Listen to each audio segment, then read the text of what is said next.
believe it, both main parties finished in a dead heat, taking exactly 31.5% of the vote and leaving both Labour and the Tories 50 seats short of the 325 mark needed to form a government.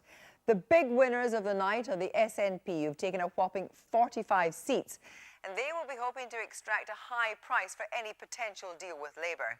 Nationalist sentiments weren't only thriving in Scotland. UKIP now have 6 MPs to sit in the next Parliament. The Lib Dems haven't quite achieved the 30 seats they'd hoped to retain, dropping to a 14% share. And the Green Party's added a second MP to its Westminster total, with the remaining seats spread thinly among the rest. Yes, Labour's collapse in Scotland had been predicted, but it was still a jolt to see Alex Salmond standing alongside Prime Minister Ed Miliband in the Downing Street garden that May morning.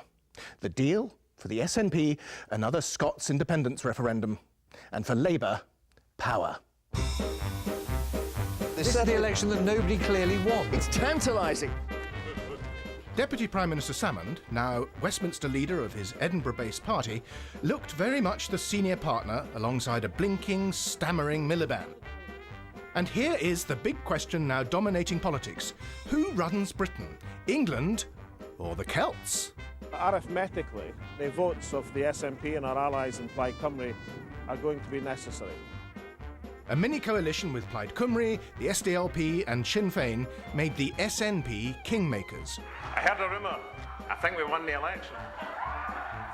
They were never going to side with the Conservatives. You ready? Ready for you. Endgame for the SNP remains the breakup of the UK, but might going into coalition with Labour affect their identity as separatists? A source close to Mr Salmond told me Alex saw the big picture, so infuriate the English that they want to end the union. The source adds, Alec does love the trappings of office. Well, let's have a look at tomorrow's headlines before we go. The Scottish insurrection in Westminster, says the Telegraph. They're clearly not happy, but if you look back to the Scottish Sun, fully behind the SNP, Nat's the way to do it, goes their headline tomorrow. Hence the bravado, the way Mr Salmond swaggered up Downing Street and announced outside the door of number 10, it was the Jocks what won it. Interrupting Mr Miliband at the press conference, he said, the English bossed us around for 300 years, now it's our turn. Yeah, that was the right thing to do. Exit Cameron and Clegg. Enter new Tory leader Theresa May, the English Merkel. At an occasionally violent rally in Wembley Stadium last night, the Tories and UKIP demanded a referendum on English independence. The Queen has begged English voters to think very carefully about any breakaway. Financial markets were jittery.